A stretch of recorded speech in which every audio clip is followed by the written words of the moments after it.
Saudara, Indonesia memetik kemenangan perdana di babak ketiga kualifikasi Piala Dunia 2026 zona Asia. Menjamu Arab Saudi, skuad Garuda menang 2-0. Kedua gol dicetak Marcelino Ferdinand. Usai mencetak gol kedua, Marcelino Ferdinand terekam sempat menunjukkan gestur tutup mulut sebelum duduk di kursi yang ada di samping lapangan. Ia pun mengungkap selebrasi tersebut tidak dimaksudkan apa-apa dan hanya ekspresi naturalnya. Sedang menuju hitungan KO ke-10-nya di Gelora Bung Karno dengan aksi kami. Untuk selebrasi tidak ada maksud apa-apa. Ya itu natural saya mungkin. Saya sering ngelakuin itu di AFC 23 juga.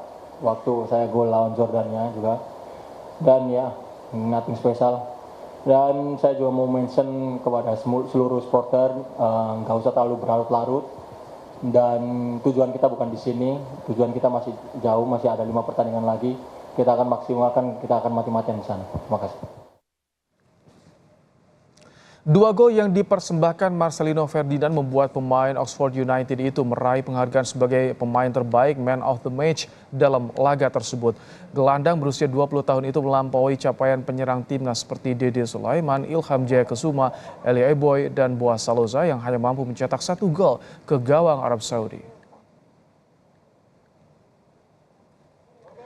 Pelatih timnas Indonesia Sinteyong membuat keputusan penting saat berjumpa Arab Saudi dengan mengubah formasi dasar timnas dari 3-4-3 menjadi 3-5-2. Sinteyong meminta para pemainnya manfaatkan celah kosong di belakang pertahanan Arab Saudi.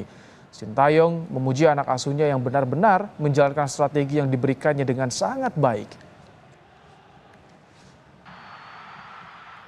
네, 우리가 4-3을 쓰다가 상대가 워낙 밀고 오는 것이 하이 프레싱이 좋아서 우리가 5-3-2로 3-5-2로 바꿨던 것이 오늘 잘 맞아서 들었고, 우리 미들에 있는 3명의 선수가 오늘 거의 뭐 완벽하게 해줬다. 우리 뭐 마르셀로가 두 골 넣어서 잘했다기보다도 감독이 주문했는 거에 100% 거의 뭐 잘해줬다. 그렇게 저는 생각하고 있습니다. Ketua Umum PSSI Erick Thohir menyebut evaluasi dalam hal strategi formasi dan taktik permainan menjadi kunci kemenangan dalam laga timnas Indonesia melawan Arab Saudi. Usai pertandingan, Erick Thohir menegaskan bahwa pihaknya akan terus melakukan evaluasi terkait jalannya pertandingan demi membuahkan hasil yang terbaik.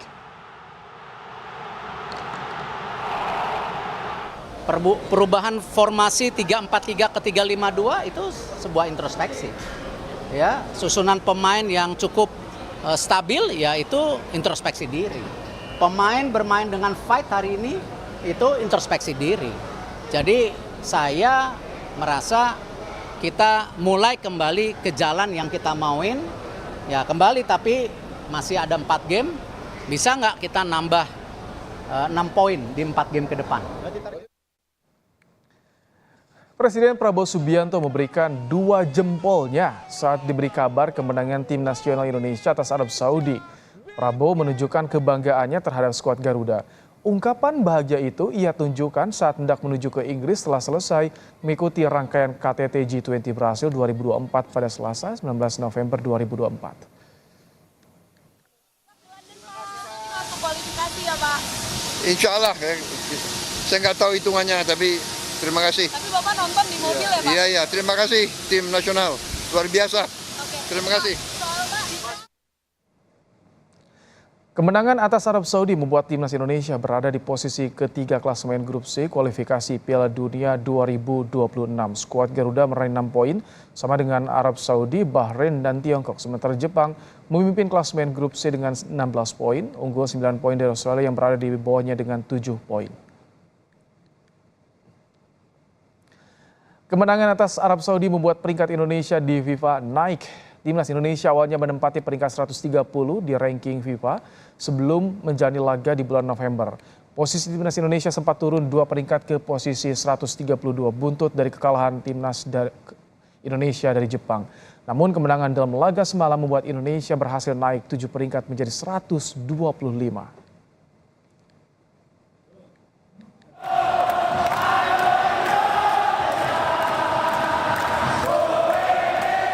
57.000 supporter timnas di Stadion Gelora Bung Karno larut dalam sukacita usai timnas mengalahkan Arab Saudi di laga kualifikasi Piala Dunia. Dukungan untuk perjuangan timnas tak hanya datang dari supporter. Orang tua pemain timnas juga memberikan dukungan semangat untuk tim Garuda. Salah satunya ayah Rafael Strike, Brian Strike, yang menyaksikan laga di GBK. Rafael, yes, he played very good match.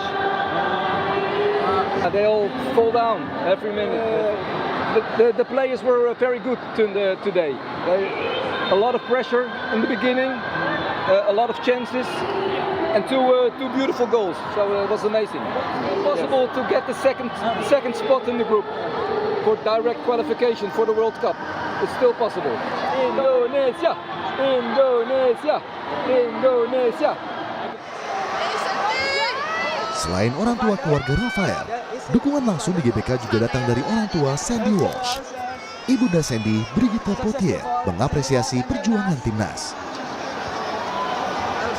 Fantastic. It was so exciting from the very first minute. It was great. They played great. From this result, Indonesia will go to World Cup. Do you optimist? Of course, we always have to be optimistic. We always have to believe. How about next match? Next match, Bahrain and yeah, China they will again? fight. Yeah, hopefully. Kemenangan timnas di GBK melawan Arab Saudi menjadi titik balik optimisme peluang Indonesia melaju ke Piala Dunia 2026. Hasil ini membuat Indonesia menempati posisi ketiga grup C. Keberhasilan timnas meraih poin penuh tentu tak terlepas dari perjuangan pemain, strategi pelatih, dan tentunya dukungan pecinta sepak bola di tanah air. Ade Yudian, Kompas TV, Jakarta.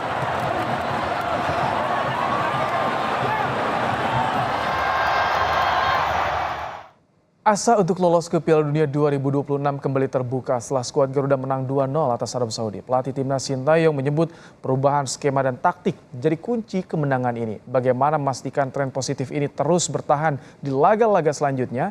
Kita akan bahas bersama dengan pengamat sepak bola Roni Pangemanan. Selamat sore Bung Ropan. Selamat sore Mas. Ya. Ada perubahan formasi yang signifikan. Apakah ini terlihat menjadi pembeda dalam laga semalam Bung Ropan? Ya, karena ini kan sebuah pertaruhan melawan Arab. Tidak main-main, kita harus bisa menang. Karena imbang dan kalah akan mempersempit ruang kita untuk bisa berlari lagi sampai ke putaran keempat. Karena ini akan sangat sulit buat kita kalau sampai kalah di GBK. Nah, kita butuh poin, ya butuh menang, sehingga STY harus bisa melakukan segalanya, termasuk merubah formasi dari kebiasaan 3-4-3. STY melakukan itu dengan 3-5-2, bahkan itu bisa dimodifikasi menjadi 5-3-2 juga. Ya. Artinya di gelandang itu dia penuhi, dia taruh pemain-pemain yang bagus karena menghadapi Arab dengan formasi 4-1-4, ya 4-1-4-1. 4-1-4-1. Ya, dari Reinhardt, ini mereka kuat di tengah.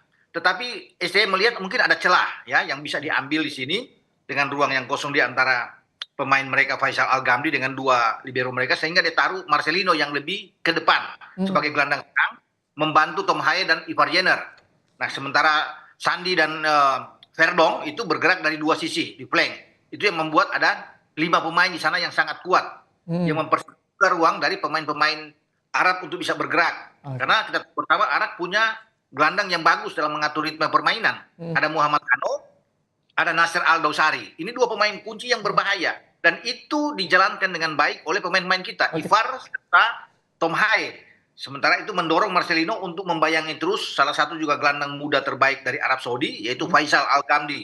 Ini yang menjadi kunci. Anda melihat pemain timnas enjoy dengan formasi 3-5-2. Mereka bisa sesuai instruksi STY. Ya, saya pikir STY sudah mengatakan itu kan. Mungkin 2 hari sebelum pertandingan dia sudah menjelaskan kepada pemain-pemain, saya akan pakai dengan formasi ini. Dan dia sudah bisa menentukan pemain-pemain mana yang akan dia tampilkan. Dan kejutan, dia memilih Marcelino. Biasanya kan orang berpikir bahwa dia akan bermain dengan dari sayap itu dengan Yakob Sayuri. Ya, tetapi sekarang dengan Marcelino. Kenapa Marcelino? Karena dia butuh Marcelino yang mudah, cepat bergerak, punya fisik yang bagus, ya, tenaga baik untuk bisa bermain dengan ofensif. Karena kita harus bermain terbuka, bermain ofensif dengan mereka. Dan di awal-awal mestinya kan Marcelino sudah bisa membuat gol. Harus ada 3 gol bagi Marcelino. Dia hanya 2 gol karena kena tiang 1. Jadi itu intinya karena Marcelino itu harus juga membayangi salah satu gelandang terbaik dari Arab itu Faisal Al-Ghamdi, itu nomor punggung 16. Nah, gol pertama terlihat sekali kan ketika dia head to head dengan Al-Ghamdi ini dan dia mampu untuk bisa menipu Al-Ghamdi untuk dengan cara dia untuk menembak, tetapi akhirnya di kesempatan kedua yang dia ambil, ya. Oke. Jadi cerdas sekali seorang Marcelino. Ini dengan bekal yang biasanya 3-4-3 menjadi 3-5-2, banyak sekali strategi yang disiapkan. Ini jadi modal untuk nanti lawan Australia dan Bahrain di Maret. Ya, saya pikir bagus dan SDY sudah coba untuk keluar dari tekanan dia, ya. Ketika kita mengalami 2 kekalahan beruntun dari Cina dan Jepang, dan dia coba mengubah dengan pola ini, itu bagus. Semoga apa yang kita lihat di saat kita bisa mendapatkan 3 poin, menang 2-0 melawan Arab Saudi, ini jangan lagi diutak-atik. Ya, misalnya kita kan melawan Australia nanti pada tanggal 20 Maret 2025. Jangan lagi dengan formasi yang berbeda, dengan pemain yang berbeda, tentunya akan lain lagi. Tapi kalau STY dengan prinsip yang kuat, konsisten, membawa the winning team ini untuk bertanding pada posisi yang sama melawan Australia, saya yakin kita akan mendapatkan hasil Ini yang baik. Ragnar dan Habner absen lawan Australia. Bagaimana rotasinya nanti, Bung Ropan? Ya, karena kita kan nantinya mendapatkan Ole Romeni yang sebentar lagi akan diambil sumpah ya akan baik dan dia pasti akan bermain kalau ada di depan. Kita boleh bermain dengan 2 striker. Karena kemarin juga melawan Arab kan ada 2 striker kita taruh di depan, Rafael dan Ragnar, dengan menarik Marcelino lebih ke belakang sedikit sebagai gelandang serang. Jadi kalau tidak ada Ragnar dengan akumulasi kartu, ada tersedia Ole. Jadi Ole bisa bermain di depan bersama dengan Rafael. Jadi kita tetap kuat. Tidak ada Justin Hubner. Kita punya banyak melimpah pemain di belakang, sangat mewah. Karena kita juga ada Kevin Dix. Ya walaupun dia cedera, tapi 3 bulan depan atau 4 bulan ke depan dia bisa tersedia. Ada Max Hilgers. Jadi di belakang STY tidak akan pusing. Ada opsi-opsi yang dia bisa lakukan untuk menggantikan posisi dari Justin Hubner. Begitu. Oke, kita sudah tak sabar menunggu Maret 2025. Terima kasih, Bung Ropan, untuk ulasannya sore hari di Kompas Petang. Ya. Usai